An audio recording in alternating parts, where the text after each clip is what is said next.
ಶ್ರೀ ಗಣನಾಥುನಿ ಶಾರದಾ ಸತ್ಕೋವಲನ್ ಸಹಜ ಯೋಗಿ ಮುನುಲನ್ ಸುರುಲನ್ ದೇವ ಬ್ರಾಹ್ಮಣ ಧನ್ಯುನಿ ಸಕಲಂತರ್ಯಾಮಿ ಹರಿನಿಕಾಲ ಭಜಂತು.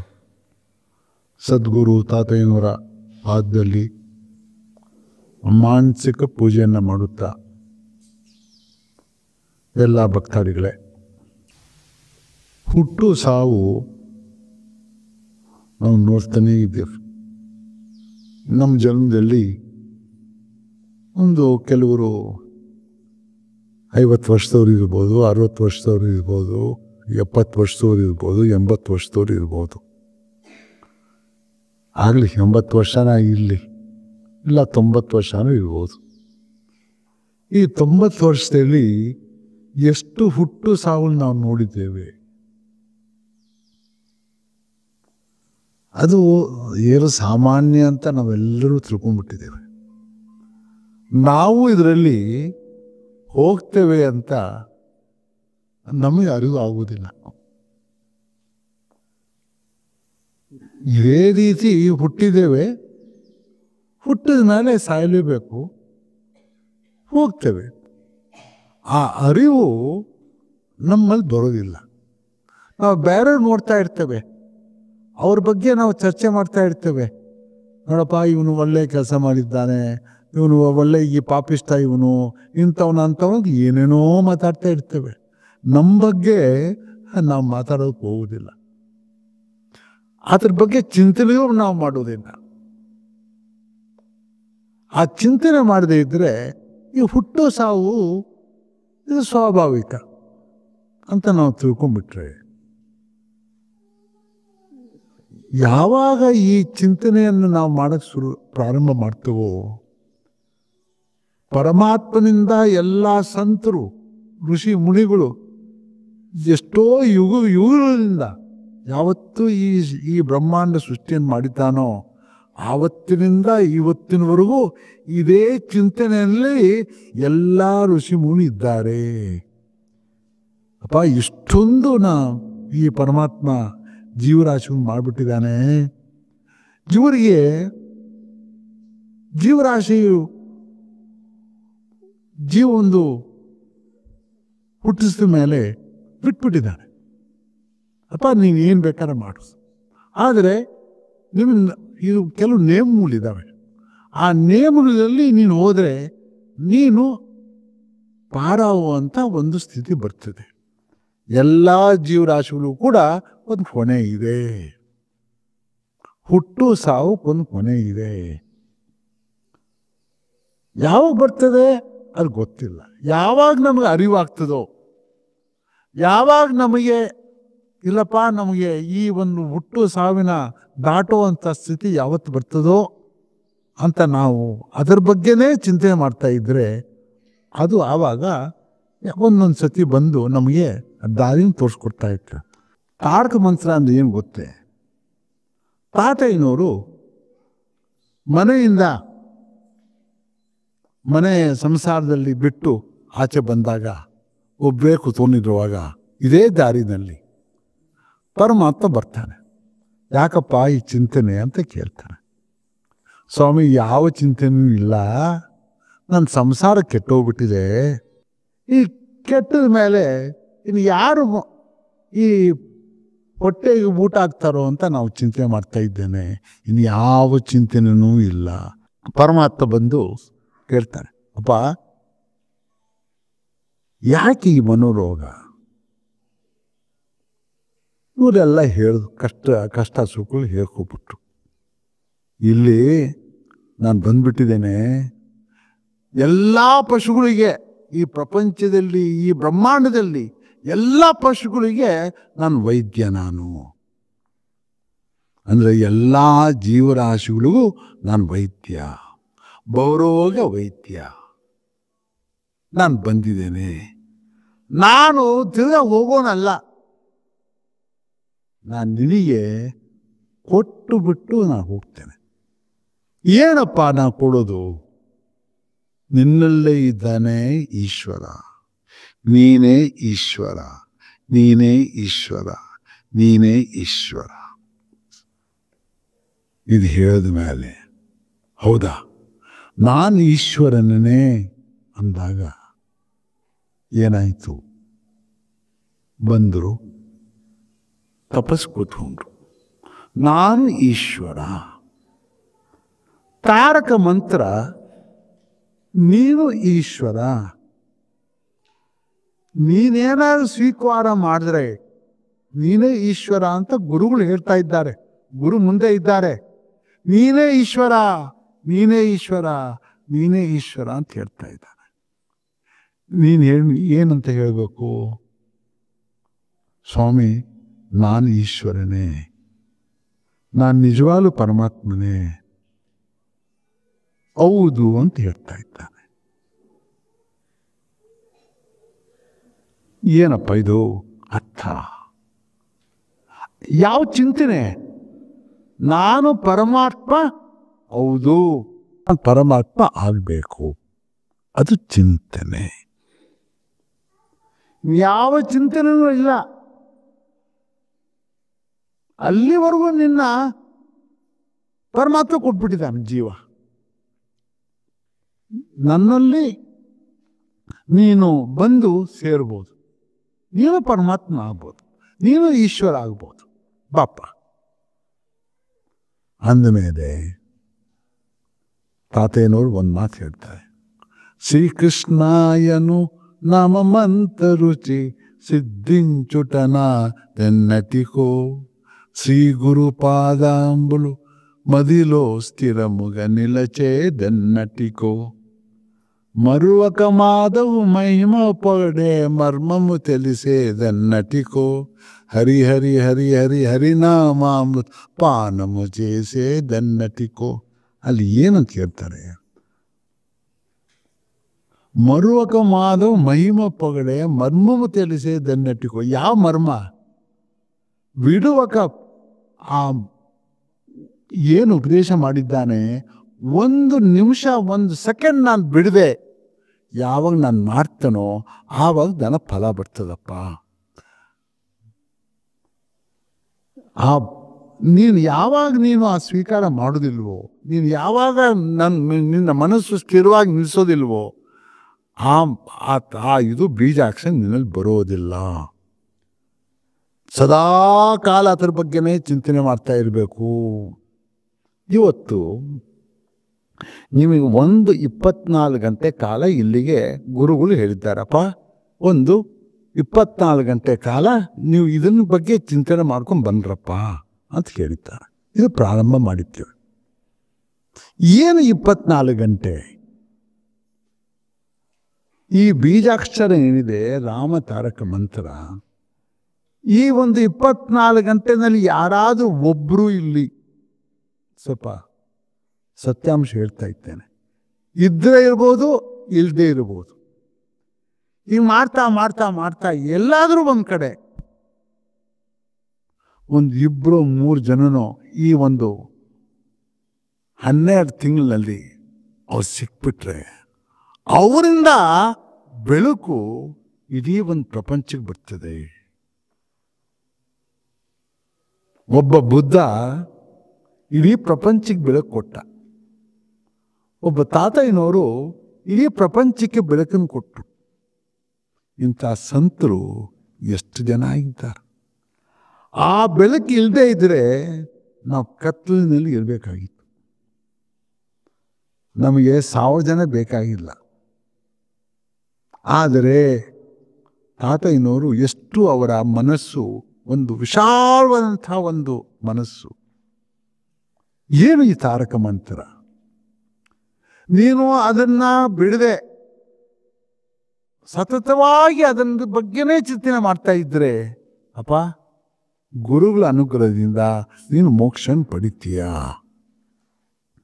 ಆಗ್ಲಿ ಸ್ವಾಮಿ, ಅದಾಗಲಿಲ್ಲ, ನಾನು ಸಿಗೋದಿಲ್ವೇ, ಫಲ ಇಲ್ಲವೇ ಅಂತ ನಿಮಗೆಲ್ಲ ಒಂದು ಪ್ರಶ್ನೆ ಬಿಟ್ಟರೆ, ಫಲ ಇದೆಯಪ್ಪ. ಆದರೆ ಫಲ ಸಿಗ್ತದೆ. ಆದರೆ ನಿಮ್ಮ ಮನಸ್ಸಲ್ಲಿರಬೇಕು.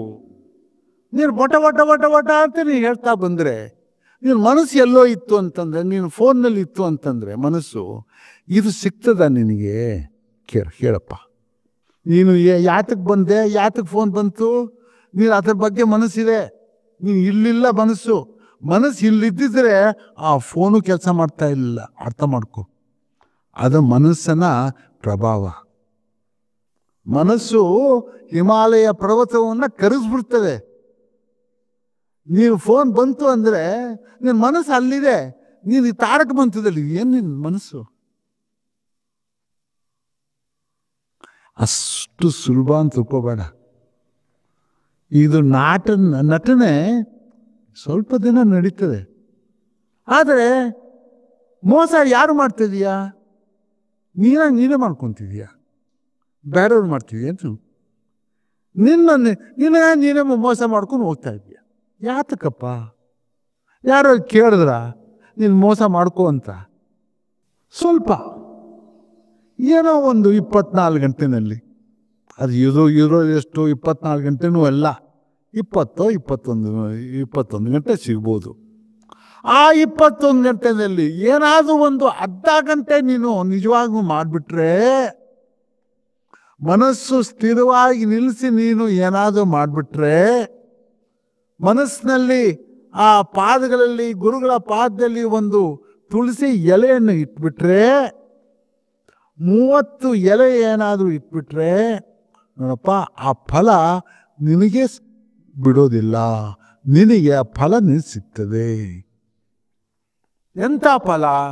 ಎಷ್ಟೋ ಕರ್ಮದ ಮಾಡುವಂಥ ಫಲ. ಇದು ಏನು ಇತ್ತೋ ಅದೆಲ್ಲ ನಾಶವಾಗ್ತದೆ. ಅದೇ ರಾಮತಾರಕ ಮಂತ್ರ. ನೀನು ಬಂದಿರೋದೇ ಕರ್ಮದಿಂದ. ಅದಕ್ಕೋಸ್ಕರ ಹುಟ್ಟು ಸಾವಿಂದ ಶುರು ಮಾಡಿದ್ದು ನಾನು. ಗುರುಗಳು ತಾತಯ್ಯನವ್ರು ಹೇಳ್ತಾರೆ, ಹುಟ್ಟು ಸಾವಿಂದ ಇದು ಪ್ರಾರಂಭ. ಇದ್ರ ಬಗ್ಗೆನೇ ನೀನು ಚಿಂತನೆ ಇಲ್ಲ ಅಂತಂದ್ರೆ, ನೀನು ಹೋಗ್ತಾ ಇದೀಯಾ ಅಂತ ನಿನಗೆ ಅರಿವೇ ಇಲ್ಲದೆ ಇದ್ರೆ ಎಲ್ಲರ ಬಗ್ಗೆ ಚಿಂತನೆ ಮಾಡ್ತಾ ಇದೀಯಾ. ಓ ಸ್ವಾಮಿ ಇಂಥವನು, ಓ ಇಂಥವನು, ಅವನು ಧರ್ಮಿಷ್ಠ, ದುಡ್ಡು ಕೊಟ್ರೆ ಅವನಂತ ಧರ್ಮಿಷ್ಠ ಇಲ್ಲೋ ಅಂತ ಕೂಗ್ಕೊಂಡು ಹೋಗ್ತಾ ಇದೀಯಾ. ಏನೋ ಹೋಗುವಾಗ ಏನಪ್ಪ ಇದು? ಹೌದಾ? ಹೌದಲ್ವೋ? ದುಡ್ಡು ಕೊಟ್ಟ ತಕ್ಷಣ ಅವನಂತ ಧರ್ಮಿಷ್ಠ ಯಾರಿದ್ದಾರೆ ಸ್ವಾಮಿ ಅಂತ ಹೇಳ್ತೀಯ. ಇದು ಪರಮಾತ್ಮ ಕೇಳ್ತಾನೇನು? ಎಲ್ಲಿವರೆಗೂ? ಆ ದುಡ್ಡು ಖರ್ಚಾಗುವವರೆಗೂ. ಅದಾದ್ಮೇಲೆ ಮರ್ತ್ಬಿಟ್ಟೆ ನೀನು. ಅಪ್ಪ, ಇವಾಗಾದರೂ ಸ್ವಲ್ಪ 100 ಸತಿ ನೀನೇನಾದರೂ 108 ಸತಿ 8 ಸತಿ ಏನೋ ಆ ಗುರುಗಳ ಪಾದದಲ್ಲಿ ಮಾನಸಿಕವಾಗಿ ಎಲೆ ನೀನು ಇಟ್ಬಿಟ್ರೆ 24 ಗಂಟೆಯಲ್ಲಿ ನೋಡಪ್ಪ ನಿನ್ನ ಫಲ ಸಿಗ್ತದೆ. ಎಷ್ಟು ವರ್ಷಗಳು, ಎಷ್ಟು ಯುಗಗಳಿಂದ ಬಂದಿರತಕ್ಕಂಥ ಕರ್ಮಗಳು ನಾಶ ಆಗ್ತದೆ. ಯಾಕಂದರೆ ಆ ಒಂದು ತುಳಸಿ ಎಲೆ ಏನು ಕೊಟ್ಟಿದ್ಯಾ ನೀನು, ಆ ಗುರು ಪಾದದಲ್ಲಿ ಅವ್ರು ಸ್ವೀಕಾರ ಮಾಡ್ತಾ ಇದ್ದಾರೆ. ನಿನಗೋಸ್ಕರ ಅಪ್ಪ ಮಗು ಬಂದಿದ್ದಾನೆ, ತುಳಸಿ ಎಲೆಯನ್ನು ಕೊಡ್ತಾ ಇದ್ದಾನೆ. ಭಾರಿ ನನಗೆ ಪ್ರಿಯವಾಗಿರತಕ್ಕಂಥ ಆ ತುಳಸಿ ಎಲೆ ಪರಮಾತ್ಮನಿಗೆ ಯಾವುದಪ್ಪ ಪ್ರಿಯ? ಒಂದು ತುಳಸಿ ಎಲೆ ಮಾತ್ರ.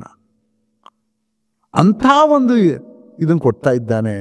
ಇವನು ಚೆನ್ನಾಗಿ ಆಗ್ಲಪ್ಪ ಅಂತಂದರೆ ನೀವು ಕರ್ಮೂಲೆಲ್ಲ ನಾಶ ಆಗೋಯ್ತು. ನೋಡಪ್ಪ, ಅದಕ್ಕೋಸ್ಕರ ಬಂದಿರೋದು ನೀವು ಅರ್ಥವನ್ನು ಮಾಡ್ಕೊಂಡು. ಇನ್ಯಾವುದಕ್ಕೂ ಅಲ್ಲಪ್ಪ, ನಿಮ್ಮ ಚಿಂತನೆಗೋಸ್ಕರ ಬರ್ರಪ್ಪ. ಯಾರಿಗೂ ಪ್ರೀತಿ ಮಾಡೋದು ಬೇಕಾಗಿಲ್ಲ. ನಿಮ್ಮ ಚಿಂತನೆ ಮಾಡ್ಕೊಂಡು ನೀವು ಹೋಗಿ ಅಷ್ಟೇ. ಇನ್ಯಾವುದೂ ಇಲ್ಲ ಈ ಪ್ರಪಂಚದಲ್ಲಿ. ಹೋಗೋ ಸಮಯದಲ್ಲಿ ಹೋಗ್ತೀರ. ಗುರುಗಳು ಬಂದ್ಬಿಟ್ಟಿದ್ದಾರೆ ಪಾಪ. ಆ ಗುರುಗಳ ಮಹಿಮೆಯನ್ನು ಹೇಳ್ಬಿಡ್ತೀನಿ ನಿಮಗೆ ಅಷ್ಟೇ. ಇನ್ನೇನು ಮಾಡಲಪ್ಪ ನಾನು? ಆ ಗುರುಗಳ ಮಹಿಮೆ ಏನಪ್ಪ ಅದ್ರ ಬಗ್ಗೆ ಹೇಳ್ಬಿಟ್ಟ ಸಾಕಷ್ಟೇ. ಅಂಥವ್ರು ನಿನಗೆ ಎಷ್ಟು ಜನ್ಮಗಳು ಬೇಕು ನಿನಗೆ? ಅದು ಹೇಳಪ್ಪ, ಎಷ್ಟು ಜನ್ಮಗಳು ಬೇಕಪ್ಪ ನಿನಗೆ? ಅವ್ರು ನೋಡೋ ಅಂತ ಒಂದು ಸೌಭಾಗ್ಯ ನಿನಗೆ ಸಿಗ್ಬಿಟ್ರೆ ಏನಾದ್ರು ಬೆಲೆ ಕಟ್ಟಕ್ಕಾಗ್ತದ? ಅವ್ರು ಏನಾದ್ರು ಒಂದು ನಿನ್ನ ಬಗ್ಗೆ ಚಿಂತನೆ ಮಾಡ್ಬಿಟ್ರೆ, ಅಯ್ಯೋ ಮಗು ಒಳ್ಳೆಯವನಪ್ಪ ಅಂತಂದ್ರೆ ಅಷ್ಟೇ ಸಾಕ್ತಿದ್ದು. ಎಲ್ಲಿ ನಿಂದು ಎಲ್ಲ ನೀನು ಹೋಗಿದ್ ಎಲ್ಲವೂ ಏನೇನು ಮಾಡ್ಕೊಂಡು ಬಂದಿದೆಯೋ, ಎಷ್ಟು ಸಾವಿರಾರು ಜೀವರಾಶಿಯಲ್ಲಿ ಹುಟ್ಟು ಬಂದಿದೆಯೋ ಎಲ್ಲವೂ ಇದೆಯಪ್ಪ. ನಿನ್ನೆ ಒಂದು ಕಡೆ ಹೋಗಿದ್ದೆ, ಈ ದೇಶದ ಆಚೆ. ಈ ಒಂದು ಅಕ್ವೇರಿಯಂ ಒಂದಿತ್ತು, ಭಾರಿ ದೊಡ್ಡ ಅಕ್ವೇರಿಯಂ. ಅದು ಹೋದರೆ ಯಾವ್ಯಾವ ಜೀವರಾಶಿಗಳು ಸಮುದ್ರದಲ್ಲಿ ಇದ್ದಾವೆ ನೋಡಪ್ಪ. ಏನೇನು ಭೂಮಿ ಮೇಲೆ ಯಾವ್ಯಾವ ಜೀವರಾಶಿಗಳು ಇದ್ದಾವೋ ಆ ಜೀವರಾಶಿಗಳು ಸಮುದ್ರದಲ್ಲೂ ಇದೆ. ಸಿಂಹನೂ ಇದ್ದಾನೆ. ಸಿಂಹದ ಒಂದು ರೂಪದಲ್ಲಿ ಆ ಮೀನಿದೆ. ಹುಲಿಯ ರೂಪದಲ್ಲಿ ಆ ಮೀನಿದೆ. ಎಲ್ಲ ಏನೇನು ನೋಡ್ತೀವೋ ಆಚೆ ಅದೆಲ್ಲ ಅಲ್ಲೂ ಇದೆ. ಆ ಪ್ರಪಂಚನೇ ಬೇರೆ, ಈ ಪ್ರಪಂಚನೇ ಬೇರೆ, ಆಕಾಶ ಪ್ರಪಂಚನೇ ಬೇರೆ. ಇಲ್ಲೇ ನೀನು ನೋಡ್ತಿದೀಯಲ್ಲ, ಏನಪ್ಪ ಹೇಳ್ತಿ? ಎಲ್ಲಿದೀಯ ನೀನು? ಯಾವ ಕತೆ? ನೀನು ಯಾವ ಜೀವರಾಶಿಗಳಲ್ಲಿ ಇವಾಗ ಈ ಸಮುದ್ರದಲ್ಲಿ ನೀನು ಆ ಒಂದು ಹುಲಿಯಾಗಿ ಆ ಮೀನಾಗಿ ನೀನು ಹುಟ್ಟಿದೆಯೋ ಅದು ಕ್ರೂರವಾಗಿರ್ತದ ಅನ್ಕಂತ ಭಾರಿ ಕ್ರೂರ ಅಂತೆ. ಯಾವುದು ಬರಂಗಿಲ್ಲ ಮುಂದೆ, ಎಲ್ಲ ಕಚ್ಚಿ ತಿಂದಾಕ್ಬಿಡ್ತದಂತೆ. ಅಂಥ ಕ್ರೂರವಾಗಿರೋ ಅಂತ ಅಂದರೆ ಏನು ಪ್ರಪಂಚದಲ್ಲಿ ಈ ಭೂಮಿ ಮೇಲೆ ಇದೆಯೋ ಎಲ್ಲ ಕಡೆನೂ ಇದೆ. ನರ ಹದ್ದುಗಳು ಎಲ್ಲಿ ಆಕಾಶದಲ್ಲಿ ಓಡಾಡ್ತಾ ಇಲ್ವಾ, ಅದು ಅಷ್ಟೇ. ಏನು ಬೇರೆ ಏನಲ್ಲಪ್ಪ ಇದು. ಅಂಥ ಜೀವರಾಶಿಗಳೆಲ್ಲ ನೀನು ಬಂದಿದೀಯಾ, ಏನೋ ಮಾನವ ಜನ್ರು ಬಂದ್ಬಿಟ್ಟಿದ್ಯಪ್ಪ. ತಿರ್ಗಾ ಹೋಗ್ತೀಯ ನೀನು, ನಾಳೆ ಹೋಗೋದು ಖಚಿತ. ಆವಾಗ ಏನಾದರೂ ಸ್ವಲ್ಪ ಚಿಂತನೆ ಮಾಡಪ್ಪ, ಗುರುಗಳ ಬಗ್ಗೆ ಚಿಂತನೆ ಮಾಡು. ಅಲ್ಲಿ ರಾಮ ತಾರಕ ಮಂತ್ರ ಕೊಟ್ಟು ಒಂದು ಭಾರಿ ಚೆನ್ನಾಗಿ ಹೇಳ್ತಾರೆ. ರೆಕ್ಕೆ ಹಾರುವಂತ ಒಂದು ಪಕ್ಷಿ ಎಷ್ಟಪ್ಪ ಹೋಗ್ಬೋದು? ಎಷ್ಟು ಹೋಗ್ಬೋದು? ಸ್ವಲ್ಪ ಮೇಲೆ ಹೋಗ್ಬೋದು. ರಣಹದ್ದುಗಳು ಇನ್ನೂ ಸ್ವಲ್ಪ ಮೇಲೆ ಹೋಗ್ಬೋದು, ಇನ್ನೂ ಸ್ವಲ್ಪ ಮೇಲೆ ಇನ್ನೂ ಕೆಲವು ಇದ್ದಾವೆ. ಇಡೀ ಪ್ರಪಂಚವನ್ನ ಒಂದು ಸುತ್ತಾಕೊಂಬರೋ ಅಂಥ ಒಂದು ರೆಕ್ಕೆಗಳು ಪಕ್ಷಿಗಳು ಇದ್ದಾವೆ. ಅದ್ರ ಮೇಲೆ ಹೋಗಕ್ಕಾಗ್ತದೋ? ಇಲ್ಲ. ಆದರೆ ಗುರುಗಳ ಲಕ್ಷಣ ಏನಂದರೆ, ಗುರುಗಳು ಈ ಒಂದು ಪ್ರಪಂಚನೇ ಅಲ್ಲ, ಎಲ್ಲ ಪ್ರಪಂಚಕ್ಕೂ ದಾಟಿ ಹೋಗ್ಬೋದು. ಎಲ್ಲಿ ಬೇಕಾದ್ರೂ ಹೋಗ್ಬೋದು. ಈ ಬ್ರಹ್ಮಾಂಡ ಬಿಟ್ಟು ಹೋಗ್ಬೋದು. ಈ ನಮ್ಮ ಸೂರ್ಯಮಂಡಲ ಇದೆಯಲ್ಲ, ಇಂಥ 100 ಸೂರ್ಯಮಂಡಲ ನೋಡ್ಕೊಂಡು ಬರ್ಬೋದು. ಆ ಅರಿವು ಯಾರಿಗಾಗಿರ್ತದೋ ಅವನೇ ನಿಜವಾದಂಥ ಗುರು, ಅವನೇ ನಿಜವಾದಂಥ ಪರಮಾತ್ಮ, ಅವನೇ ಪರಮಾತ್ಮ ಸ್ವರೂಪ ಅಂತ ಕರೀತಾರೆ. ಅವ್ರು ಮಾತ್ರ ತಾರಕ ಮಂತ್ರವನ್ನು ಕೊಡುವಂಥ ಶಕ್ತಿ ಅವರೊಬ್ಬರು ಮಾತ್ರ ಇದೆ, ಇನ್ಯಾರಿಗೂ ಇಲ್ಲ. ಅರ್ಥ ಮಾಡು. ಇದು ನಿಮಗೆ ಅಂಥವ್ರ ಬಾಯಿಂದ ಬಂದು ತಪಸ್ಸನ್ನ ಮಾಡಿರ್ತಕ್ಕಂಥ ಒಂದು ಅಶಕ್ತಿಯಿಂದ ಈ ಒಂದು ಬೀಜಾಕ್ಷರ ಕೊಟ್ಟಿದ್ದಾರೆ. ಅದನ್ನ ದುರುಪಯೋಗ ಮಾಡ್ಕೋಬೇಡಿ. ಕಷ್ಟದಿಂದ ಮಾಡಿದ್ದಾರೆ. ನೀನೇನಾದರೂ ಹಿಂಗೆ ಮಾಡಿಬಿಟ್ರೆ ತಲೆ ಚಚ್ಕೊಂಡು ಏನಪ್ಪ ಮಾಡಲಿ, ಅಷ್ಟೇನಾದರೂ ಏರ್ಬಿಟ್ರೆ ನೀ ತಿರ್ಗಾ ಮಾನವ ಜನ್ಮ ಬರ್ತದೆ ಅಂತ ತಿಳ್ಕೊಂಡಿದ್ದೀನಿ. ನಿನಗೆ ಸ್ವಲ್ಪ ಹೇಳಪ್ಪ, ಚಿಂತನೆ ಮಾಡು. ತಿರ್ಗಾ ಬರ್ತದೆ ನಿಮಗೆ, ಮಾನವ ಜನ್ಮ ಬರ್ತದೆ ಅಂತ ತಿಳ್ಕೊಂಡಿದ್ದೀರೇನು? ಎಷ್ಟು ಕಷ್ಟ ಬಿದ್ದಿರಬೇಕು ಪರಮಾತ್ಮ. ನೀನು ಬಾಗಿಲು ಬಂದು ನೀನು ಏನೋ ಕೇಳದೆ ಕೊಡ್ತಾ ಇದ್ದಾನಲ್ಲ, ನೀನು ಇದನ್ನ ತಿರಸ್ಕಾರ ಮಾಡಿಬಿಟ್ಟು ನೀನು ಅದನ್ನ ಬಗ್ಗೆ ಚಿಂತನೆ ಮಾಡದೇ ಇದ್ರೆ ಏನಪ್ಪ ಆಗ್ತದೆ? ಅವಲ್ವಾ? ಚಿಂತನೆ ಮಾಡು, ದೀರ್ಘವಾಗಿ ಚಿಂತನೆ ಮಾಡು.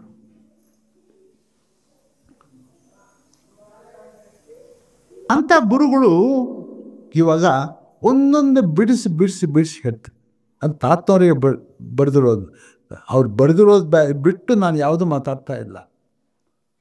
ಕಾಲ ಜ್ಞಾನ, ಕಾಲದ ಬಗ್ಗೆ ಎಲ್ಲ ಜ್ಞಾನವಿದೆ. ಎಷ್ಟು ಯಾವತ್ತು ಈ ಬ್ರಹ್ಮಾಂಡ ಸೃಷ್ಟಿ ಆಯಿತೋ ಆವತ್ತಿನಿಂದ ಆ ಜ್ಞಾನ ಇದೆ. ಇನ್ನು ಮುಂದೆ ಯಾವತ್ತೂ ಈ ಬ್ರಹ್ಮಾಂಡ ಹೋಗ್ತದೋ ಆ ಜ್ಞಾನನೂ ಇದೆ. ಅದೇ ಕಾಲ ಜ್ಞಾನ. ನೀನೇನು ತಗೊಂಡಿದ್ಯಾ? ಕಾಲ ಅಂದರೆ ನೆಕ್ಸ್ಟು ಒಂದು 10 ವರ್ಷದಲ್ಲಿ ಏನು ಇದೇನಾಗ್ತದೆ? ರಾಜಕೀಯದವ್ರು ಬರ್ತಾರೆ, ಸ್ವಾಮಿ ಏನು ನಾಳೆ ಏನು ಏನಾಗ್ತದೆ ನಾಳೆ? ಆ ಕಾಲಜ್ಞಾನ ಅಲ್ಲ ಇದು. ಈ ಕಾಲಜ್ಞಾನ ಈ ಯಾವತ್ತು ಸೃಷ್ಟಿ ಆಯಿತೋ, ಯಾವತ್ತು ಈ ಒಂದು ಪ್ರಳಯವಾಯಿತೋ, ಎಲ್ಲವೂ ಮುಳುಗೋಗ್ತದೋ, ಯಾವ ರೀತಿಯಾಗಿ ಸೃಷ್ಟಿ ಆಗ್ತದೋ ಮುಂದೆ ಆ ಜ್ಞಾನವನ್ನು ತಿಳ್ಕೊಂತಕ್ಕಂಥವನೇ ಕಾಲಜ್ಞಾನ. ಎಷ್ಟು ವ್ಯತ್ಯಾಸ ಇದೆ ಸ್ವಲ್ಪ ಅರ್ಥ ಮಾಡ್ಕೊಳ್ಳಿ. ಇವನು ಕಾಲಜ್ಞಾನ, ಕಾಲದ ಮಹಿಮೆಯನ್ನು ಅರಿವು ಮಾಡಿರ್ತಕ್ಕಂಥವನು ಪರಮಾತ್ಮ. ಕಾಲಶ್ಚ ನಾರಾಯಣ ಅಂತಂದರು ಉಪನಿಷತ್ತಿನಲ್ಲಿ. ಕಾಲಶ್ಚ ಅಂದ ಯಾರ ಕಾಲದ ಅವನು ಅಧಿಕಾರಿ, ಅವನೇ ಸೃಷ್ಟಿಕರ್ತ, ಅವನೇ ಪರಮಾತ್ಮ,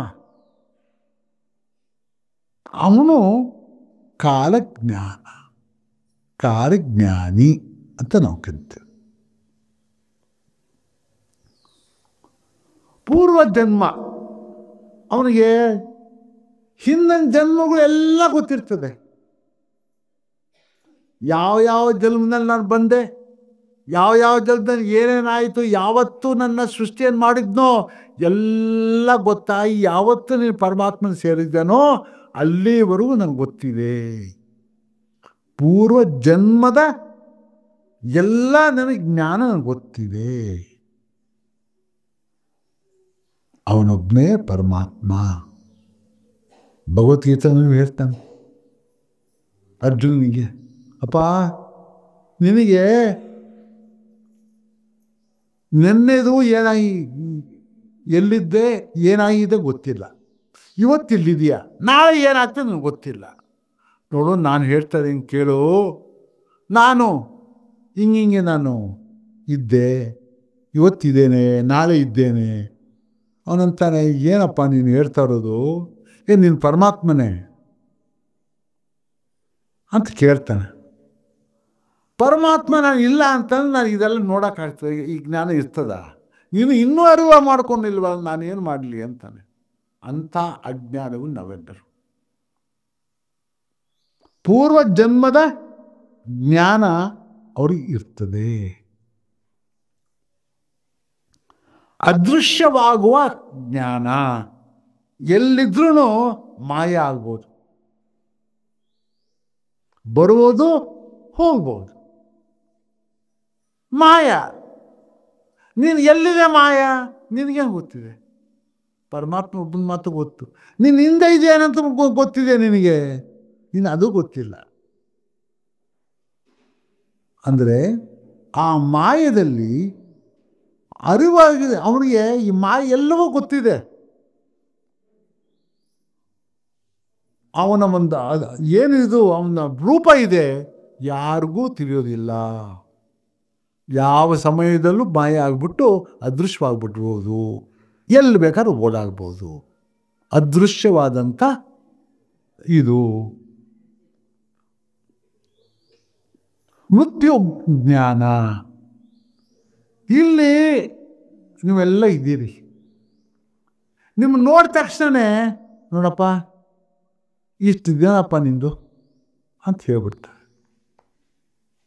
ಅಂದರೆ ಮೃತ್ಯು ಜ್ಞಾನ ಅವರಿಗಿದೆ. ನಿನ್ನ ನೋಡಿದ ತಕ್ಷಣ ಗೊತ್ತು ಅವರಿಗೆ. ಅದಕ್ಕೋಸ್ಕರನೇ ಭಾರಿ ಸುಲಭವಾಗಿ ಅವರು ನಿನಗೆ ಕೊಡೋದಿಲ್ಲ ಉಪದೇಶ. ನೋಡಿ, ಇಷ್ಟು ಜನ ಬಂದಿದ್ದೀರಿ, ನೀವು ಎಲ್ಲ ನೀವು ನಾನು ಸಿಕ್ಬಿಡ್ತೆ ಅಂತ ಬಂದಿದ್ದೀರಿ, ಫೋನ್ ಎತ್ಕೊಂಡು ಬಂದಿದ್ದೀರಿ, ನೀವು ಫೋನ್ಗಳನ್ನ ಕೇಳ್ಕೊಂಡು ಇರ್ತೀರಿ, ಅದೆಲ್ಲ ಕೊಡ್ತಾ ಅಂತ ತಿಳ್ಕೊಂಡಿದ್ದೀರೇನು? ನಿಮ್ಗೆ ಯಾರೂ ಕೊಡೋದಿಲ್ಲ. ಅರ್ಥ ಆಯ್ತಾ? ಇವಾಗ ಅರ್ಥ ಆಯ್ತಾನಮ್ಮ? ಸತ್ಯಾಂಶ ಇದು, ಅರಿವು ಮಾಡ್ಕೊಳ್ಳಿ, ಪರವಾಗಿಲ್ಲ. ಎಷ್ಟೋ ನೋಡಮ್ಮ, ಎಷ್ಟೋ ತಪ್ಪುಗಳು ಮಾಡಿದ್ದೇವೆ. ಇದು ಮಾಯಾ ಪ್ರಪಂಚ. ಮಾಯಾ ಪ್ರಪಂಚದಲ್ಲಿ ಅರಿವು ಆಗಬೇಕಾದ್ರೆ ಎಷ್ಟು ಹಿಂದಿನ ಫಲ ಇರಬೇಕಮ್ಮ. ಸುಮ್ಮನೆ ತಗೊಂಡಿದ್ಯಾ ನೀನು? ಎಷ್ಟು ಹಿಂದಿನ ಫಲ ಇದ್ದಿರ್ಬೇಕು. ಅವನ ಬಗ್ಗೆ ಚಿಂತನೆ ಮಾಡಬೇಕಾದ್ರೆ ಯಾರು ಗುರು ಅಥವಾ ಓನು? ಒಬ್ಬ ದಾಸ ಮಾತ್ರ ಹೋಗ್ಬೋದು, ಹೋಗಬಲ್ಲ, ಯಾರ ಕೈನಲ್ಲೂ ಆಗೋದಿಲ್ಲ. ದಾಸನ ಮಾತ್ರ ಹೋಗ್ಬೋದು. ಅದಕ್ಕೋಸ್ಕರನೇ ದಾಸ ಪಂಥ ಬಂದಿದ್ದು ಸಾಮಾನ್ಯವಾದರಂತ ಅಲ್ಲಪ್ಪ. ಕನಕದಾಸರ ಮನೆಯ ಕಸ ಗುಡಿಸು ಬಡದಾಸ, ಪುರಂದರದಾಸರಿಗೆ ಮಡಿ ಮಾಡೋ ದಾಸ ಅಂತಂದು ತಾತೇನವರು. ಏನಂತ ಅರ್ಥ ನಿಮ್ಗೆ ಯಾರಾದ್ರೂ ಗೊತ್ತಿದೆ? ಇದು ನಾನು ದಾಸಪ್ಪ ಅಂತಂದ್ರು. ಅಂದರೆ ಪರಮಾತ್ಮನಿಗೆ ದಾಸ ದಾಸ ದಾಸ. ಕಬೀರ್ ದಾಸು, ಕನಕದಾಸರು, ಯಾರೇ ಸೂರ್ದಾಸು, ರವಿದಾಸು, ಯಾರ್ಯಾರು ನೀನು ಕೇಳ್ತಿದ್ಯಾ ನೀನು? ಸಾಕೆ ಅಪ್ಪ, ನಾನು ಬರೇ ದಾಸಾನ ದಾಸ, ದಾಸ ದಾಸ ದಾಸ ದಾಸ, ನಾನು ದಾಸನ ಬಿಟ್ಟು ಇನ್ಯಾವುದು ಇಲ್ಲಪ್ಪ ಅಂದ್ಬಿಟ್ರು. ಅಷ್ಟು ಅರಿವು ಆಗಬೇಕಪ್ಪ. ನನ್ನ ಪರಮಾತ್ಮ ನನಗೆ ಸಿಗಬೇಕಾದ್ರೆ ಅಷ್ಟು ಸುಲಭ ಅಂತ ತಿಳ್ಕೋಬೇಡ. ನನ್ನ ದಾಸ ದಾಸ ದಾಸ ದಾಸ. ಎಷ್ಟು ಕಠಿಣವಾಗಿದೆ ಕೇಳಿ. ದೇಶಾಂತರ ವಸ್ತು ಜ್ಞಾನ ನೋಡಪ್ಪ. ಈ ಎಲ್ಲ ದೇಶ, ಈ ನಮ್ಮ ವಿಶ್ವದಲ್ಲಿ ಏನಿದೆ ಎಲ್ಲ ಏನೇನಿದೆ ಅಂತ ಎಲ್ಲ ಗೊತ್ತವರಿಗೆ. ನೀನೇನು ಹೇಳ್ಬೇಕಾಗಿಲ್ಲ ಅವರಿಗೆ. ನಿನಗೆ ಈ ಊರಿನಲ್ಲಿ ಏನಿದೆ ಅಂತ ಗೊತ್ತಿಲ್ಲ. ನಿನಗೆ ಈ ಊರಿನಲ್ಲಿ ಏನಿದೆ ಅಂತ ಗೊತ್ತಿಲ್ಲ. ಎಷ್ಟು ಜನ ಒಳ್ಳೆಯವರಿದ್ದಾರೆ, ಎಷ್ಟು ಜನ ಕೆಟ್ಟವರಿದ್ದಾರೆ, ಅವ್ರ ಮನಸ್ಸು ಯಾರಾದ್ರು ನಿಮಗೆ ಯಾರಾದ್ರು ಒಬ್ರು ಹೇಳ್ಬಿಟ್ಲಿ ನೋಡೋಣ. ಇಡೀ ವಿಶ್ವದಲ್ಲಿ ಯಾರ್ಯಾರು ಏನೇನು ಎಲ್ಲ ಗೊತ್ತಿದೆ ಅವರಿಗೆ. ಅಂಥವರು ಸದ್ಗುರುಗಳು, ಅಂಥವ್ರು ತಾತಯ್ಯನವರು. ಎಲ್ಲ ಲೋಕಗಳ ಜ್ಞಾನ ಅಪ್ಪ. ಈ ಬ್ರಹ್ಮಾಂಡದಲ್ಲಿ ಇಂಥ ಲೋಕಗಳು ಸಾವಿರಾರಿದ್ದಾವೆ. ತಾತಯ್ಯನವ್ರು ಮಾತು ಹೇಳ್ಬಿಡ್ತಾರೆ, ಎಲ್ಲ ಬ್ರಹ್ಮಾಂಡದಲ್ಲಿ ಎಷ್ಟು ಬ್ರಹ್ಮಾಂಡಗಳಿದ್ದಾವೋ ಈ ಎಲ್ಲ ಬ್ರಹ್ಮಾಂಡದಲ್ಲಿ ಈ ಬ್ರಹ್ಮಾಂಡದಲ್ಲಿ ಅನಂತ ಕೋಟಿ ಜೀವರಾಶಿಗಳು ಇವೆ. ಅದರಲ್ಲಿ ಮಾನವ ಜನ್ಮ ಮಹಾಶ್ರೇಷ್ಠ ಅಂದ್ಬಿಟ್ರು. ಅಂದರೆ ಈ ಬ್ರಹ್ಮಾಂಡದಲ್ಲಿ ವಿಕಾಸ ಲೋಕಗಳಿದ್ದಾವೆ. ನೀನೇ ತಗೊಂಡಿದ್ಯಾ ಈ ಮಾನವ ಜನ್ಮ ಬರೀ ಇಲ್ಲಿ ಮಾತ್ರ ಇದೆ, ನಾನು ಮಾತ್ರ ಶ್ರೇಷ್ಠ ಅಂತ ತಿಳ್ಕೊಂಡಿದ್ಯಾ? ಅಲ್ಲ, ಇಂಥ ಮಾನವ ಜನ್ಮ ಬೇಕಾಷ್ಟಿದೆಯಪ್ಪ. ಅದು ಮಾನವ ಜನ್ಮ ಮಹಾಶ್ರೇಷ್ಠ. ನೀನು ಒಬ್ಬನೇ ತಿಳ್ಕೊಬೇಡ. ಇಂಥ ಈ ಒಂದು ಸೂರ್ಯಮಂಡಲ 100 ಇದ್ದಾವೆ ನಮ್ಮ ಬ್ರಹ್ಮಾಂಡದಲ್ಲಿ. ಸೂರ್ಯಮಂಡಲ ಇಂಥ 100 ಇರುವಾಗ 100 ಕಡೆ ಇಂಥ ಇದು ಏನು ಮನುಷ್ಯನ ಜೀವ ಇದೆ. ಅರಿವು ಮಾಡ್ಕೋ. ಅವ್ರಿಗೆ ಗೊತ್ತಿದೆ, ನಿನಗೆ ಗೊತ್ತಿಲ್ಲ. ನೀನೇನು ತಿಳ್ಕೊಂಡಿದ್ಯಾ? ನಿನಗೆ ಗೊತ್ತಿಲ್ಲ. ಅವರೇ ಹೇಳಿದ್ದಾರೆ, ಅನಂತ ಕೋಟಿ ಜೀವರಾಶಿಗಳಲ್ಲಿ ಮಾನವ ಜನ್ಮ ಮಹಾಶ್ರೇಷ್ಠ ಈ ಬ್ರಹ್ಮಾಂಡದಲ್ಲಿ. ಪ್ರಾರಂಭದಲ್ಲಿ ಹೇಳ್ಬಿಟ್ರು.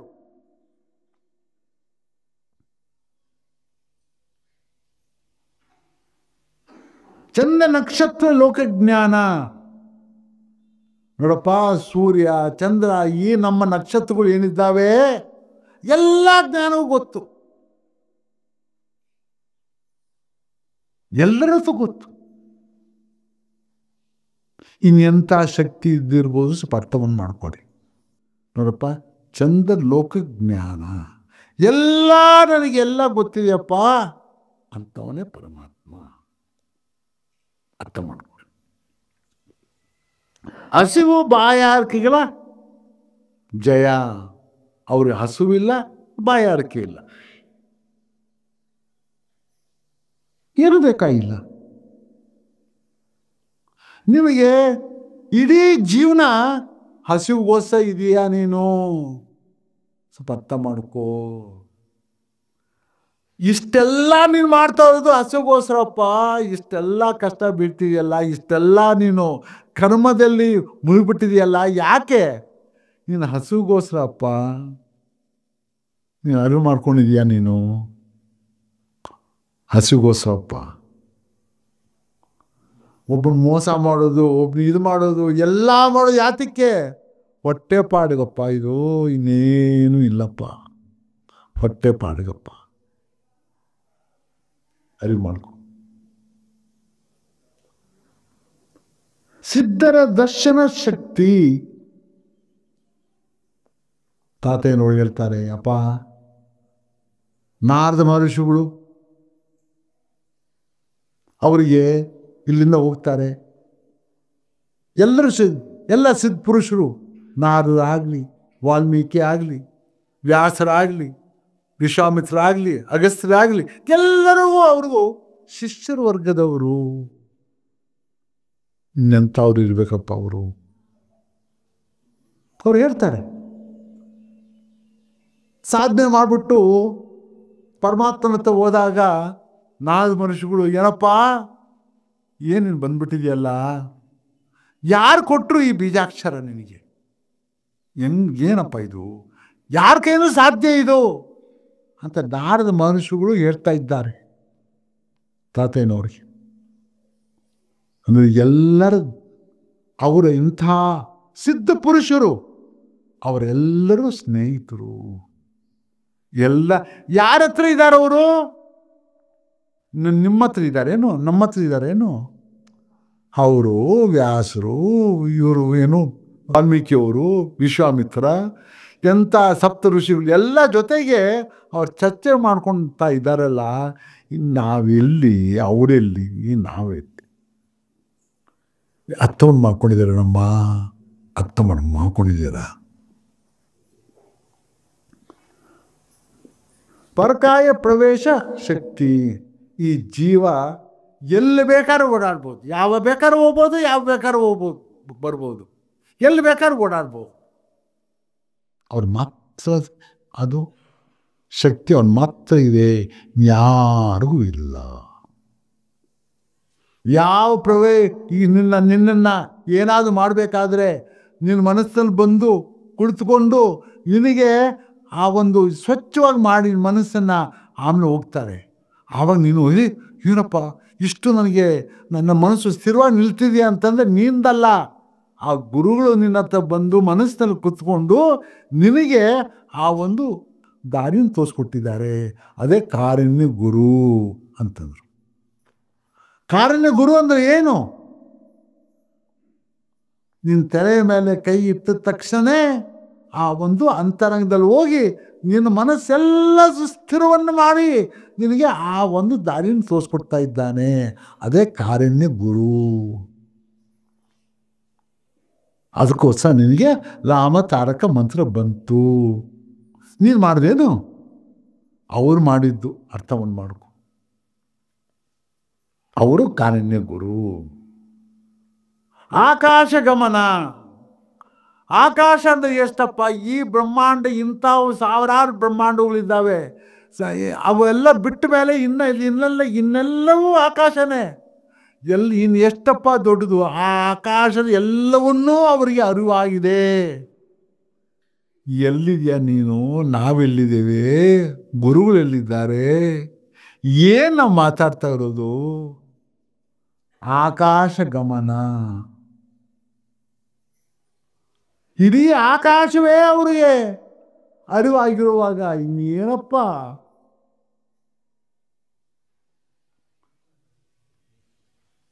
ಇಚ್ಛ ವಿಹಾರ. ಎಲ್ಲ ಇಚ್ಛೆಯನ್ನ ಯಾರ್ಯಾರು ಏನೇನಿದೆಯೋ ಎಲ್ಲವೂ ಮಾಡುವಂಥ ಶಕ್ತಿ ಅವರಲ್ಲಿದೆ. ಇವಾಗ ಕಾಲಿನ ಆಗಿ ಪರಮಾತ್ಮ ಅಪ್ಪ ನೀನು ನೋಡ್ಕೋಪ್ಪ ಅಂದರೆ ಇವಾಗ ಕಾಲಜ್ಞಾನ ಬರೆದು ಕಾಲಜ್ಞಾನವನ್ನು ಬರೆದು ಒಂದು ಹೇಳ್ತೀನಿ ಕೇಳಿ, ಇದು ಭಾರಿ ಮುಖ್ಯ. ಕಾಲಜ್ಞಾನ ಒಂದು ಬರೆದಿದ್ದಾರೆ. ಇನ್ನು ಭೀಮಲಿಂಗ ಶತಕ ಬೇಡ, ಅದು ಭಾರಿ ದೊಡ್ಡದಿದೆ. ಈ 16 ಪದ್ಯಗಳಿದ್ದಾವೆ. ಈ 16 ಪದ್ಯಗಳಲ್ಲಿ 3 ಭಾಗ ಮಾಡ್ಬೋದು. ನಮ್ಗೆ ಯಾರೂ ಇನ್ನೂ ಅರಿವಾಗಿಲ್ಲ. 3 ಭಾಗ ಏನಪ್ಪ ಭಾಗ? ಸ್ವಾಮಿ ಯಾರು ಮಾಡಿದ್ದು? ತಾತಯ್ಯನವರು ಕಾಲಜ್ಞಾನದಲ್ಲಿ ಅವ್ರು ಹೇಳಿದ್ದಾರಪ್ಪ, ಈ ದೇಶ ಕೆಟ್ಟಿದೆ. ಯಾವತ್ತಪ್ಪ ಕೆಟ್ಟಿತು? ಯಾವತ್ತು ಪರಂಗಿಯವರು ಈ ಬಿಳೆ ಚರ್ಮದವರು ಬಂದರೋ ಆವತ್ತು ಕೆತ್ತಪ್ಪ. ಹೌದೇನಪ್ಪ? ಅದು 7ನೇ 1ರಿಂದ 7ನೇ ಇದರಲ್ಲಿ ಇದನ್ನೇ ಹೇಳ್ಕೊಂಡ್ಬರ್ತಾರೆ. ಎಷ್ಟು ಕೆಟ್ಟೋಯ್ತು, ಯಾಕೆ ಕೆಟ್ಟೋಯ್ತು, ಏನೇನಾಯಿತು, ಯಾತಕ್ಕೆ ಸ್ವಾರ್ಥ ಎಷ್ಟು ಮಟ್ಟಿಗಿದೆ, ಎಲ್ಲ ನನಗೆ ಸಂಪತ್ತು ಬೇಕು ಬೇಕು ಬೇಕು ಅಂತ ಈ ಹೊಟ್ಟೆ ಹಸು ಇದೆಯಲ್ಲ, ಆ ಸಂಪತ್ತಿನ ಹಸುಗೋಸ್ಕರ ಇದು ಇಡೀ ಪ್ರಪಂಚವನ್ನು ನಾಶವನ್ನು ಮಾಡುವಂಥ ಆ ಒಂದು ಇದನ್ನು ಮಾಡ್ಕೊಂಡ್ಬಂದರು. ಇಡೀ ಪ್ರಪಂಚವೇ ನಂದು ಅಂತಂದ್ಬಿಟ್ಟು ಹೇಳ್ಕೊಂಬಂದ್ಬಿಟ್ರು. ಅದು 7ನೇ ಸ್ಟಾಂಜವರೆಗೂ ಇದೆ. ಹೌದೇನಪ್ಪ?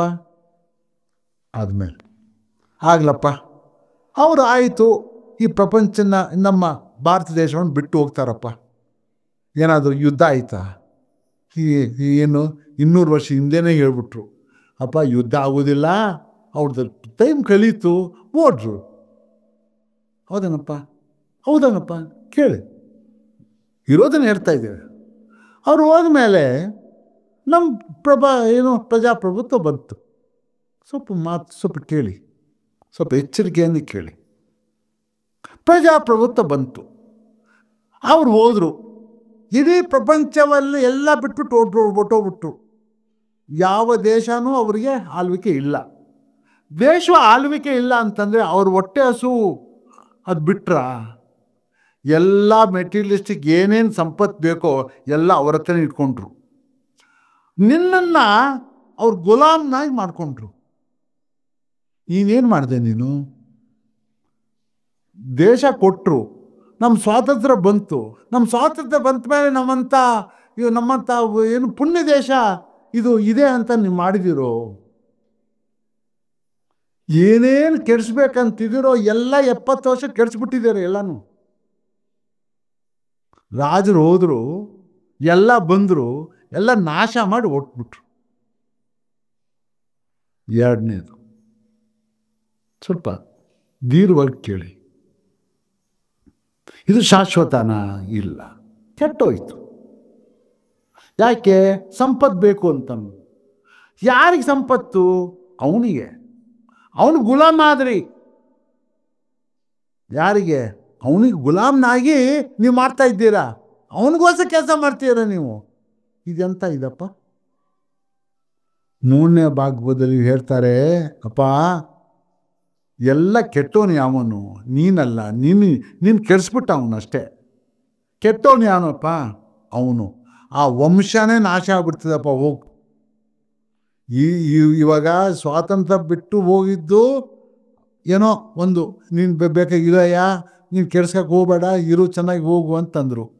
ಇಲ್ಲ ನಾನು ಕೆಡಿಸ್ತೇನೆ ತಿರ್ಗಾ ಅಂತಂದರೆ, ಆಗಲಿ ನಿನ್ನ ವಂಶ ನಾಶ ಆಗ್ತದೆ, ಹೋಗು ಅಂದ್ಬಿಟ್ರು. 3ನೇದು. ಆವಾಗ ನೀನು ಎಲ್ಲಿದ್ದೀಯಾ? ನಿನ್ನನ್ನು ಕೆಡಿಸ್ಬಿಟ್ಟಿದ್ದಾರೆ. ಇದಾಗೋದಿಲ್ಲಪ್ಪ, ಬೇರೆ ಸುಳಿ ಬರ್ತದೆ. ಆ ಧರ್ಮದ ಬಗ್ಗೆ ಚಿಂತನೆ ಮಾಡುವಂಥ ಒಂದು ಸುಳಿ ಬರ್ತದೆ, ಅದು ಈ ರಕ್ಷಣೆ ಮಾಡ್ತದೆ, ಧರ್ಮವನ್ನು ರಕ್ಷಣೆ ಮಾಡ್ತದೆ. ಇದಂತೂ ಹೋಯ್ತು. ಯಾರಪ್ಪ ಮಾಡಿರೋದು? ನೋಡಿ, ಇದೇ ತಾತಯ್ಯನವರು ಗುರುಗಳು ಯಾವ ರೀತಿಯಾಗಿ ನಮ್ಮನ್ನು ತಪ್ಪೋದರೂ ಕೂಡ ಒಳ್ಳೆ ರೀತಿಯಾಗಿ ದೇಶದ ಬಗ್ಗೆ ಯಾವತ್ತೂ ಧರ್ಮದ ಬಗ್ಗೆ ಚಿಂತನೆ ಅವ್ರಿಗೆ, ಧರ್ಮದ ಬಗ್ಗೆನೇ ಚಿಂತನೆ. ಪರಮಾತ್ಮನು ಧರ್ಮದ ಬಗ್ಗೆ ಚಿಂತನೆ, ವ್ಯಾಸರು ಧರ್ಮದ ಬಗ್ಗೆ ಚಿಂತನೆ, ವಾಲ್ಮೀಕಿ ಏನು ಧರ್ಮದ ಬಗ್ಗೆ ಚಿಂತನೆ, ತಾತಯ್ಯನವ್ರಿಗೂ ಧರ್ಮದ ಬಗ್ಗೆ ಚಿಂತನೆ. ಎಲ್ಲವೂ ಧರ್ಮ ಧರ್ಮ ಧರ್ಮ ಧರ್ಮನೇ ಅದ್ರ ಬಗ್ಗೆ ಚಿಂತನೆ ಮಾಡ್ತಾ ಇರೋದು. ಅದಕ್ಕೋಸ್ಕರ ನಿಮಗೆ ಈ ರಾಮ ತಾರಕ ಮಂತ್ರ ಕೊಟ್ಟಿರೋದು. ಅಪ್ಪ ಸಮಯ ಬಂದಿದೆ, ಇವಾಗ ಕೇಳಿ, ಸಮಯ ಬಂದಿದೆ. ವಿವೇಕ ಜ್ಞಾನ ನೋಡಪ್ಪ, ಎಲ್ಲದಕ್ಕಿಂತ ಹೆಚ್ಚಾಗಿ ವಿವೇಕ ಜ್ಞಾನ ಅವನೊಬ್ಬನೇ ಇರೋದು. ಇಡೀ ಬ್ರಹ್ಮಾಂಡ ಎಲ್ಲ ವಿವೇಕ ಜ್ಞಾನ ಅಂದರೆ ಪರಿಪೂರ್ಣ ಜ್ಞಾನ ಅವನೊಬ್ಬನೇ ಇರೋರು. ಅಂಥವರು ನಿನಗೆ ರಾಮ ತಾರಕ ಮಂತ್ರ ಕೊಟ್ಟಿದ್ದಾರೆ. ನಿಮ್ಮ ಕರ್ಮವನ್ನು ನಾಶ ಮಾಡೋದಕ್ಕೆ ಈ ಸಮಯ ಬಂದಿದೆ. 250 ವರ್ಷಗಳಾಯಿತು ಕೊಟ್ಟು, ಇಲ್ಲಿವರೆಗೂ ಯಾರೂ ಏನೂ ಮಾಡಿಲ್ಲ. ಇವಾಗ ಇದು ರಾಮ ತಾರಕ ಮಂತ್ರ ಅಂತ ಇವಾಗ ಗೋಚರ ಆಗ್ತಾ ಇದೆ. ಸಮಯ ಬಂದಿದೆ. ಯಾರ್ಯಾರು ಸ್ವೀಕಾರ ಮಾಡ್ತಾರೋ ಮಾಡ್ಕೊಳ್ಳಿ, ಯಾರು ಚಿಂತನೆ ಮಾಡ್ಬೇಕಂತೇಳಿ ಮಾಡ್ಕೊಳ್ಳಿ. ನೋಡಪ್ಪ, ಗುರುಗಳಿದ್ದಾರೆ, ನೀವಿದ್ದೀರ, ನೀವಿಬ್ಬರದಲ್ಲಿ ಸಂಬಂಧ, ಇನ್ಯಾರೂ ಇಲ್ಲ ಇಲ್ಲಿ. ಮುಂಚೆಯಿಂದ ನಾನು ಹೇಳ್ತಾ ಇದ್ದೇನೆ, ಮಧ್ಯದಲ್ಲಿ ಯಾರೂ ಇಲ್ಲ. ಮೋಸ ಮಾಡಿದ್ರೆ ಅವ್ರು ಮೋಸ ಮಾಡ್ತೀರಾ, ಯಾರಿಗೂ ಮೋಸ ಮಾಡೋದು ಇಲ್ಲ. ನೀವುಂಟು, ಗುರುಗಳುಂಟು. ಮೋಸ ಆದರೆ ನೀವೇ ಅನುಭವಿಸ್ತೀರ, ಇಲ್ಲ ನಿಮ್ಮನ್ನು ಕಿರೀಟವನ್ನು ಕೊಟ್ಟು ನಿನ್ನ ಕರ್ಕೊಂಡು ಹೋಗ್ತಾರೆ. ಎರಡೂ ನಿನಗಿದೆ, ಯಾವ್ದು ಬೇಕಾ ತೋಳ್ರಪ್ಪ ಅಂತ ಹೇಳ್ತೇನೆ. ನಾವು ಯಾರು? ನಾವು ದಾಸರಷ್ಟೇ. ದಾಸ ಅಂದರೆ ಮನೆಗೆ ಹೋಗ್ಬಿಟ್ಟು ಊರೂರು ಹೋಗ್ಬಿಟ್ಟು ಹೇಳೋದಪ್ಪ. ಏನಂತ ಹೇಳ್ತೇವೆ ನೋಡಪ್ಪ, ತಾತಯ್ಯನವರು ಗುರುಗಳು ಈ ರೀತಿ ಹೇಳಿದ್ದಾರೆ, ನಾಮಸ್ಮರಣೆ ಇದು, ರಾಮನಾಮಸ್ಮರಣೆ ಮಾಡಪ್ಪ, ಇದರಿಂದ ನಿಮಗೆ ಒಳ್ಳೆಯದಾಗ್ತದೆ ಅಂತ ಹೇಳ್ಕೊಂಡು ಹಾಡಿಕೊಂಡು ಹೋಗ್ತಾ ಇರ್ತೇವೆ. ಇಷ್ಟೇ. ನಾವು ಅವರ ದಾಸರು, ಇನ್ಯಾವುದೂ ಇಲ್ಲ. ನಮಗೇನು ಮಾಡ್ತಾರೋ ಗೊತ್ತಿಲ್ಲ. ನಮಗೂ ಎಲ್ಲೋ ಸ್ವಲ್ಪ, ಯಾಕಂದರೆ ಎಲ್ಲ ಸಂತರು ಇದೇ ಮಾಡಿದ್ದು ಕೆಲಸ. ಯಾತಕ್ಕೆ ಮಾಡಿದ್ರು? ಎಲ್ಲರೂ ಭಾರಿ ಜನಕ್ಕೆ ಕರ್ಕೊಂಡು ಹೆಂಗಪ್ಪ ಅಂತ ಒಂದು ಯೋಚನೆ ಮಾಡಿದ್ವಿ. ಅದು ದಾಸ ಪಂಥ ಪ್ರಾರಂಭವಾಗಿತ್ತು. ಅದರಿಂದ ಹೆಂಗಪ್ಪ ಕರ್ಕೊಂಡು ಹೋಗಲಿ? ಅವರು ಎಲ್ಲ ಹಾಡುಗಳನ್ನ ಹೇಳಿ ಏನು ರಚನೆ ಮಾಡಿ, ರಾಮ ರಾಮ ಮುಕುಂದ ಮಾಧವ ರಾಮ ಸದ್ಗುರು ಕೇಶವ ಅಂತ ಅದೆಲ್ಲ ಹೇಳ್ಕೊಂಡು ಊರೂರು ತಿರುಗಿ ಕೃಷ್ಣಾಯನ ನಾವು ಮಂತ್ರುಚಿ ಸಿದ್ಧಿಂಚುಟನ ದೆನ್ನಟಿಕೋ ಪಾಯಿನಾರೇಣ ಪಾಯಿನಾರೇಣ ಇದೆಲ್ಲ ಹೇಳ್ತಾ ಹೇಳ್ತಾ ಹೇಳ್ತಾ ಹೇಳ್ತಾ ಹೋದಾಗ ಇದನ್ನು ಎಲ್ಲ ಎಲ್ಲರಿಗೂ ಹಂಚುವಂಥ ಸಮಯದಲ್ಲಿ ನೋಡಪ್ಪ, ನೀನು ಹಂಚ್ತೀಯಲ್ಲ, ನೀನೇನಾದರೂ ನಿಜವಾಗ್ಲೂ ನೀನು ಹಂಚಿದ್ರೆ ನಿನಗೂ ಸ್ವಲ್ಪ ಫಲ ಸಿಗ್ತದೆ. ಹೋಗು, ನಿನಗೇನು ಅನ್ಯಾಯ ಮಾಡೋದಿಲ್ಲ, ನೀವು ಒಳ್ಳೆ ಕೆಲಸ ಮಾಡ್ತಿದೀಯಾ, ಹೋಗು. ನಿನಗೂ ಒಂದು ಕಡೆ ಈ ಜನ್ಮದಲ್ಲೋ ಬರೋ ಜನ್ಮದಲ್ಲೋ ಯಾವುದೋ ಒಂದು ಜನ್ಮದಲ್ಲಿ ನಿನಗೆ ನಾನು ಕೈ ಬಿಡೋದಿಲ್ಲ, ನೀನು ಆ ಕೆಲಸವನ್ನು ಮಾಡ್ಕೊಂಬಂದಿದೀಯಾ, ನಾನು ಎತ್ಕೊಂಡು ಹೋಗ್ತೇನೆ, ನಿನ್ನನ್ನು ಒಂದು ಸಮಯದಲ್ಲಿ ನೀನು ಮೋಕ್ಷ ಕೊಡ್ತೇನಪ್ಪ ಅಂತ ಹೇಳ್ತಾರೆ. ಸ್ವಲ್ಪ ಅದು ದಾಸ, ಇದು ದಾಸ. ಈ ಜನ್ಮದಲ್ಲಿ ಸಿಗ್ತದೆ ಅಂತ ತಿಳ್ಕೊಬೇಡಿ. ಕಸ ಗುಡಿಸೋ ಬಡ ದಾಸ ಕಸ ಗುಡಿಸ್ತಾನೆ ಇರಬೇಕು. ಯಾವಾಗೋ ಒಂದು ಸಮಯದಲ್ಲಿ ಆಗ್ಲಪ್ಪ, ಹೋಗಪ್ಪ ಮಗು ಹೋಗು ಅಂತ ಕಳಿಸ್ಕೊಡ್ತಾರೆ. ನೋಡಪ್ಪ, ಅವರು ದಾಸ. ನಿಮಗೆ ದಾಸ ಅಲ್ಲ, ನಿಮಗೆ ಸ್ವೀಕಾರ ಮಾಡುವಂಥ ನಿಮಗೆ ಬೀಜಾಕ್ಷರ ಕೊಡ್ತಾ ಇದ್ದಾರೆ. ನೀವು ಭಾರಿ ಮುಖ್ಯ, ನೀವು ಗುರುಗಳು, ನೀವಿಬ್ಬರು ಇರೋದು. ನೀವು ಸ್ವೀಕಾರ ಮಾಡಿ ಅದನ್ನು ಇನ್ನು 24 ಗಂಟೆ ಕಾಲ, ಅಪ್ಪ ಇದು ಮಾತ್ರ ಒಂದು ಸತ್ಯ ಹೇಳ್ತದೆ, 108 ಸತಿ 108 ತುಳಸಿ ದಳ ಅವ್ರ ಪಾದದಲ್ಲಿ ಇಟ್ಬಿಟ್ರೆ ಎಷ್ಟೋ ಪುಣ್ಯ ಪಡೆದು ಬಿಡ್ತೀರಪ್ಪ. ಅಂದರೆ 22 ಗಂಟೆ ಕಾಲದಲ್ಲಿ 108 ಸತಿ ಎಷ್ಟಪ್ಪ ಇಡ್ಬೋದು? ಒಂದು 10-15 ನಿಮಿಷ ಹೇಳ್ಬೋದು. 10-15 ನಿಮಿಷಕ್ಕೆ ಇಷ್ಟು ನಿನಗೆ ಸಿಗೋಂಗಿದ್ರೆ ನೀನು ನಿಜವಾಗ್ಲೂ 24 ಗಂಟೆ ಮಾಡಿಬಿಟ್ರೆ ಇನ್ನೆಷ್ಟು ಸಿಗ್ಬೋದು ನಿನಗೆ? ಅರ್ಥ ಮಾಡ್ಕೊಂಡಿದ್ಯಾ ನೀನು? ನೀವೇನಾದ್ರೂ 24 ಗಂಟೆ ನೀನು ಮಾಡಿಬಿಟ್ರೆ ನೀನು ಬಿಡೋದಿಲ್ಲ. ಹಂಗೆ ಎತ್ಕೊಂಡು ಹೋಗ್ಬಿಡ್ತಾನೆ. ಹೋಗಿ ನಡಿ, ಮನೆ ಬಿಟ್ಟು ನಡಿ ನೀನು ಅಂತ ಹೋಗ್ಬಿಟ್ಟು ಒಂದು ಕಡೆ ಕುಡಿಸ್ಬಿಟ್ರೆ ನಿನಗೆ 6 ತಿಂಗಳಲ್ಲಿ ಕರ್ಕೊಂಡು ಹೋಗ್ಬಿಡ್ತಾನೆ. ಏನು ತಿಳ್ಕೊಂಡಿದ್ದೀರ ನೀವು? ಸ್ವಲ್ಪ ದೀರ್ಘವಾಗಿ ಚಿಂತನೆ ಮಾಡಿ. ನಿಮಗೆ ಬಂದಿದ್ದೀರಿ, ಸಿಕ್ಕಿದ್ದಾನೆ ಪಾಪ, ಕಾಯ್ಕೊಂಡಿದ್ದಾನೆ, ಸ್ವೀಕಾರ ಮಾಡ್ರಪ್ಪ. ಇಷ್ಟು ಹೇಳಿ ಜಾಸ್ತಿ ಹೇಳೋಕ್ಕೊಂದು ಸ್ವಲ್ಪ ಯಾರು ತಪ್ಪು ತಿಳ್ಕೊಬೇಡಿ. ಹೇಳಿದ ಮನಸ್ಸಿನಲ್ಲಿ, ಯಾಕಂದರೆ ಅವ್ರಿಗೆ ದುಃಖ ಆಗುವಂಥದ್ದು, ದುಃಖ ಆಗಿಬಿಟ್ರೆ ಏನಪ್ಪ ಬರ್ತದೆ? ಇಷ್ಟೆಲ್ಲ ನಾನು ಮಾಮೂಲು ಕೊಟ್ಟಿದ್ದೀನಲ್ಲ, ಹಿಂಗೆ ಈ ಜನರು ಈ ಮಟ್ಟಕ್ಕಿದ್ದರೆ ಏನು ಮಾಡಬೇಕಪ್ಪ ನಾನು ಅಂತ ಅವರಿಗೆ ಎಷ್ಟು ದುಃಖ ಆಗಿರಬೇಕು ಕೇಳಿ. ಅದರಿಂದ ಆ ದುಃಖದಿಂದ ನಿಮಗೆ ಅವ್ರ ದುಃಖ ಅದನ್ನು ದಯವಿಟ್ಟು ಸಂತೋಷವಾಗಿರಲಿ. ಎಷ್ಟು ಸಂತೋಷವಾಗಿರ್ತಾರೋ ಅಷ್ಟು ನಿಮ್ಗೆ ಫಲ ಸಿಗ್ತದೆ ನಿಮಗೆ. ಎಲ್ಲರೂ ಸ್ವೀಕಾರ ಮಾಡ್ರಪ್ಪ. ಎಲ್ರಿಗೂ ನೀವು ಸ್ವೀಕಾರ ಮಾಡಿ ನೀವು ಚೆನ್ನಾಗಿ ಬೆಳೀರಿ. ಪರಮಾತ್ಮನಲ್ಲಿ ಐಕ್ಯ ಆಗಿ ಪರಮಾತ್ಮನಾಗ್ಬಿಡಿ. ಹೋಗಿ, ಯಾರು ಇಲ್ಲ ಅಂತಾರೆ, ಕರ್ಕೊಂಡು ಹೋಗ್ತಾ ಇದ್ದಾನೆ, ಅವನು ಕಾಯ್ಕೊಂಡಿದ್ದಾನೆ ನಿಮಗೋಸ್ಕರ. ಸ್ವೀಕಾರ ಮಾಡಿ ಅಂತ ಹೇಳಿ ಆ ಸದ್ಗುರು ಪಾದದಲ್ಲಿ ನೀ ಪಾದ ಪದ್ಮ ಆರಾಧನ ಚೇಜಲಂಚಿ ಪುಷ್ಪವನ ಅಂತರಮನ ಕರ್ವೀರ ಕಾಂಚಾಲ ದಾಸಾಲ ದೌಂಜಾಜಿ ವೀರ್ಜಾಜಿ ಮೆಲ್ಲಲು ಪಣ್ಣ ಪೊಗಡ ಶಾಮಂತಿ ಕುಂಕುಮ ಕುರುವೇಲು ಸಂಪಂಗಿ ತುಳಸಿ ಮಾಲ್ಕ ಸಮರ್ಪಯಾಮಿ. ಗಂಧ ಕಸ್ತೂರಿ ಪುನುಗು ಜವ್ವಾಜಿ ಗೋರೋಜನ ಬಾದಿಗಾದ ಪರಿಮಳ ದ್ರವ್ಯಂ ಅಂಗಲೇಪಂ ಸಮರ್ಪಯಾಮಿ. ಧೂಪ ದೀಪ ನೈವೇದ್ಯಂ ಸಮರ್ಪಯಾಮಿ. ಆತ್ಮ ಸದ್ಗುರುಭ್ಯೋ ನಮಃ. ಐಗ್ರೀವಾಯ ನಮಃ. ಆದಿಕೇಶವಾಯ ನಮಃ. ಎಲ್ಲರಿಗೂ ತಾತ್ನವರು ಸದಾಕಾಲ ನಿಮ್ಮನ್ನು ಚೆನ್ನಾಗಿ ಇಟ್ಟಿಲ್ಲಪ್ಪ. ನಿಮಗೆ ಆ ಪರಮಾತ್ಮನ ಒಂದು ಅನುಗ್ರಹ ನಿಮಗೆಲ್ಲ ಸಿಗಲಿ ಅಂತ ನಾನು ಆತ್ಮದಿಂದ ಅವ್ರ ಪೂಜೆಯನ್ನು ಮಾಡಿ ನಾನು ಈ ಒಂದು ಶಾಂತಿ ಮಂತ್ರವನ್ನು ಹೇಳಿ ನಾನು ಮುಗಿಸ್ತಾ ಇದ್ದೆ. ಓಂ ಶಾಂತಿ ಶಾಂತಿ ಶಾಂತಿ.